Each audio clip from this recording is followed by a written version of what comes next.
We Are Islamic Republic, Part 123. Source A. Associated Press News Report, 8 July 1977.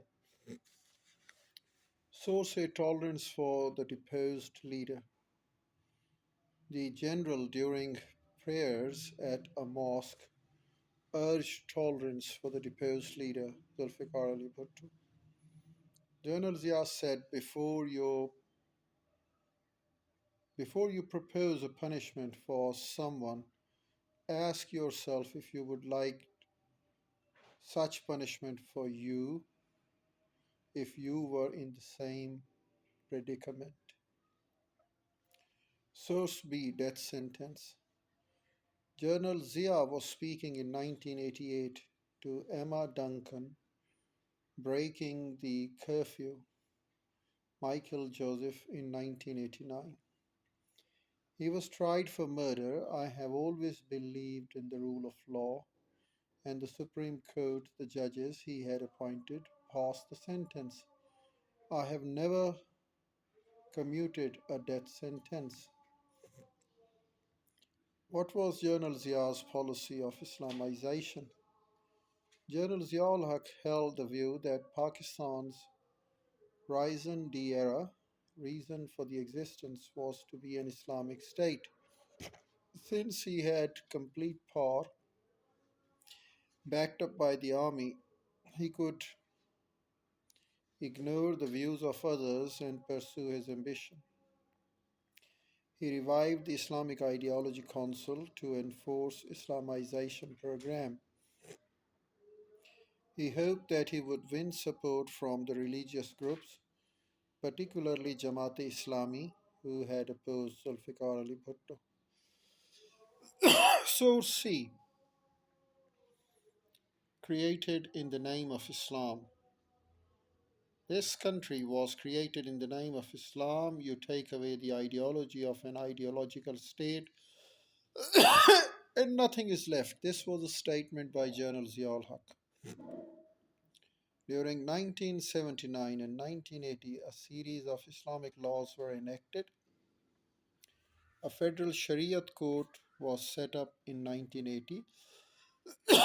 It had the power to decide whether or not existing laws were Islamic.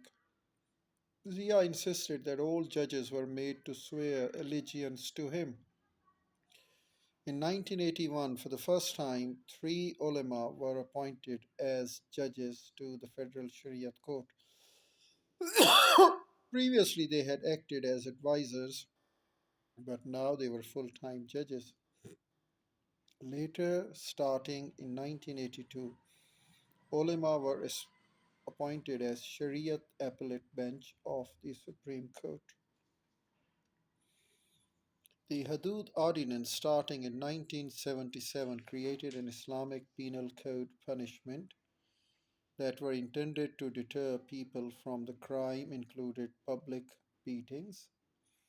A Muslim found drinking alcohol faced 80 strokes of the cane.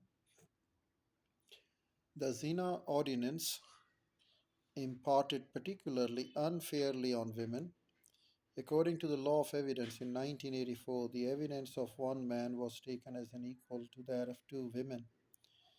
These ordinances worried many Pakistanis. It is important to know that these laws were only a small part of the legal system. For most matters, the old Anglo-Indian laws continued to be used. Most legal cases were still dealt with ordinary courts. Further results of Islamization. No offense of disrespect for the Holy Prophet, peace be upon him, was punishable by fine, imprisonment, or both. Directives were made including a dress code covering of the heads of women, TV announcers, restrictions on women's sport, and limits on women's certain occupations, including banking and public service. Zakat Ordinance 1980 followed the Islamic principle by imposing 2.5% of the tax on all savings above a certain amount. Shia Muslims